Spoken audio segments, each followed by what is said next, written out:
بسم اللہ الرحمن الرحیم۔ السلام علیکم ورحمۃ اللہ وبرکاتہ۔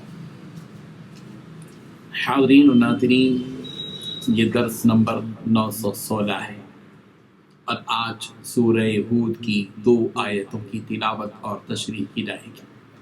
آیت نمبر 63 اور 64، 63 اینڈ 64۔ چلیے سب سے پہلے ان 2 آیتوں کی تلاوت کرتے ہیں، لفظی ترجمے اور ترجمے کے بعد تشریح کرتے ہیں۔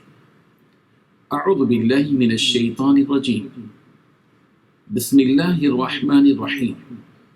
قال یا قوم ارأیتم ان كنت على بینۃ من ربی وآتانی منہ رحمہ فمن ينصرنی من اللہ ان عصیت فما تزيدونني غير تخسير ويا قوم هذه ناقة الله لكم آية فذروها تأكل في أرض الله ولا تمسوها بسوء فيأخذكم عذاب قريب صدق الله العظيم۔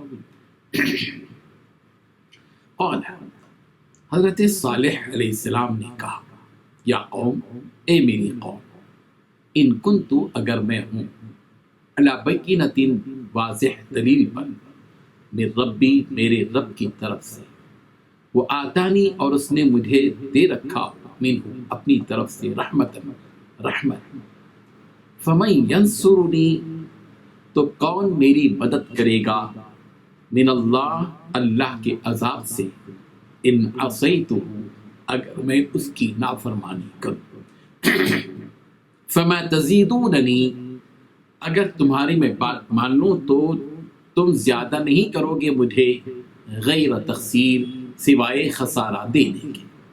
ویا قوم، اور اے میری قوم، ہذہ، یہ، ناقۃ اللہ، اللہ کی اونٹنی ہے، لکم، تمہارے لیے، آیتن، عظیم نشانی، فذروہا، چنانچہ تم اسے چھوڑ دو، تأکل، کے کھاتی چرتی پھرے، فی ارض اللہ، اللہ کی زمین میں، ولا تمسوہا، اور تم اسے ہاتھ نہ لگانا، بسوء، برائی کے ساتھ، فیأخذکم، ورنہ تمہیں پکڑے گا، عذاب قریب، قریب ہی کا عذاب۔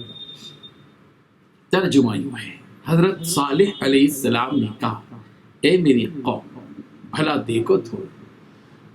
دیکھو تو، اگر میں اپنے رب کی طرف سے کھلی دلیل پر ہوں اور اس نے مجھے اپنے ہاں سے نبوت کی نعمت بخشی ہو، تو اگر میں اللہ کی نافرمانی کروں تو اس کے سامنے میری کون مدد کرے گا؟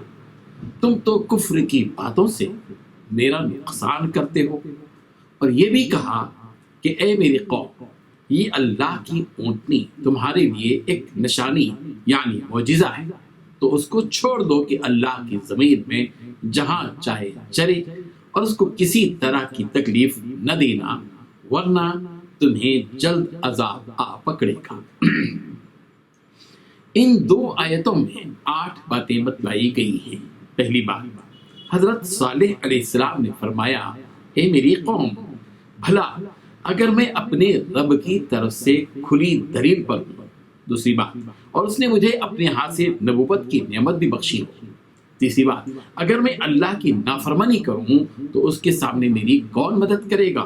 چوتھی بات، تم تو کفر کی باتوں سے میرا نقصان کرتے ہو۔ پانچویں بات، اور اے میری قوم، یہ اللہ کی اونٹنی تمہارے لیے ایک نشانی ہے۔ چھٹویں بات، اس کو چھوڑ دو کہ اللہ کی زمین میں جہاں چاہے چرے۔ اور 7ویں بات، اور اس کو کسی طرح کی تکلیف نہ دینا۔ 8ویں بات، ورنہ تمہیں جلد عذاب آ پکڑے گا۔ بزرگان محترم، حضرت صالح علیہ السلام نے اپنی قوم سے صاف صاف باتیں بتلا دی کہ میری قوم، تم ہی بتاؤ کہ میں کیسے میرے اللہ کی نافرمانی کروں، جبکہ میرے رب نے مجھے کھلی دلیل عطا کی ہے، اور میرے پروردگار نے اپنی مہربانی سے مجھے اپنی طرف سے نبوت عطا کی ہے۔ یہ ایک بیش بہا نعمت ہے جو میرے رب نے مجھ کو عطا کی ہے، تو تم ہی بتاؤ کہ میں کیا کروں۔ اللہ تعالیٰ نے جو بصیرت، یقین اور دلیل عطا کی ہے، جس کے ساتھ میں تمہارے درمیان ہوں، اور اس نے اپنی رحمت سے نبوت کا وہ منصب بھی مجھے عطا کیا ہے، جس کے تحت میری یہ ذمہ داری ہے کہ میں وہ ساری باتیں تم تک پہنچاؤں جو بذریعہ وحی مجھے عطا کی گئی ہیں۔ اب تم ہی بتاؤ کہ اگر میں تمہاری پیروی کروں اور تمہاری باتیں تسلیم کر لوں اور میرے رب کے احکام کی نافرمانی کروں تو پھر مجھے میرے رب کے عذاب سے کون بچا پائے گا؟ اور اگر میں تمہاری بات مان لوں اور ایک اللہ کی دعوت دینا چھوڑ دوں تو یاد رکھو تم مجھے نفع نہیں دے سکتے۔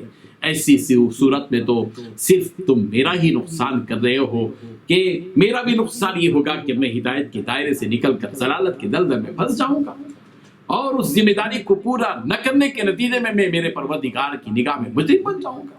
حضرت صالح علیہ السلام کی قوم نے ان سے بے تکے باتیں کی، بےہودہ انداز اختیار کیا اور کہا کہ اے صالح، اگر تم واقعی پیغمبر ہو تو وہ عذاب لا کر دکھلاؤ جس عذاب سے تم ہمیشہ ہمیں ڈراتے ہو۔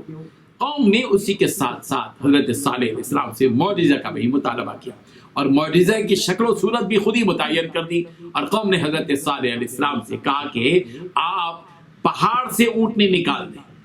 اللہ اکبر۔ حضرت صالح علیہ السلام نے فرمایا جواب میں کہ ٹھیک ہے، هذه ناقۃ اللہ لکم آیۃ فذروها تأکل فی ارض اللہ ولا تمسوها بسوء فیأخذکم عذاب علیم۔ سورہ اعراف آیت نمبر 73 یہ اونٹنی ہے اے قوم کے لوگوں، لو یہ اللہ کی اونٹنی ہے جو تمہارے لیے دلیل ہے، جس معجزے کا مطالبہ تم کر رہے تھے یہ معجزہ حاضر ہے، لو۔ لیکن یاد رکھنا فذروها تأکل فی ارض اللہ، اس اونٹنی کو چھوڑ دو جہاں چاہے وہ چرتی پھرے، اور اس کو برائی کے ساتھ ہاتھ نہ لگانا، ولا تمسوها بسوء، اس کو برائی کے ساتھ ہاتھ مت لگاؤ، اس کو نقصان مت دو، اس کو چھیڑو مت، اس کو ستاؤ مت، اس کو مت قتل کرو۔ اگر ایسا کرو گے اللہ کے اس معجزے کے ساتھ ہر سی حرکت کرو گے تو یاد رکھو فیأخذکم عذاب علیم، دردناک عذاب تمہیں آ پکڑے گا۔ اسی کے ساتھ ساتھ حضرت صالح علیہ السلام نے قوم سے یہ بھی کہا کہ دیکھو اس اونٹنی کے پانی پینے اور تمہارے مویشی کے پانی پینے کے لیے بھی پانی مقرر کر دی جاتی ہے۔ وَنَبِّئُهُمْ أَنَّ الْمَاءَ قِسْمَةٌ بَيْنَهُمْ كُلُّ شِرْبٍ مُحْتَضَرٍ، سورہ قمر آیت نمبر 28 کہ ہاں انہیں خبردار کر دیں کہ پانی ان میں تقسیم شدہ ہے، ہر ایک اپنی باری پر حاضر رہے گا۔ حضرت صالح علیہ السلام نے اپنی قوم کو پوری تاکید کے ساتھ آگاہ کر دیا تھا کہ اس اونٹنی کے نہ پیچھے پڑنا، نہ اس کو کسی قسم کی کوئی تکلیف دینا، اور نہ ہی اس کو قتل کرنا، جس کو اللہ تبارک و تعالیٰ نے معجزے کے طور پر تمہیں عطا کیا ہے۔ تم اس اونٹنی کے ساتھ کوئی ایسی حرکت نہ کرو جس سے تم اللہ کے عذاب کا شکار بن جاؤ۔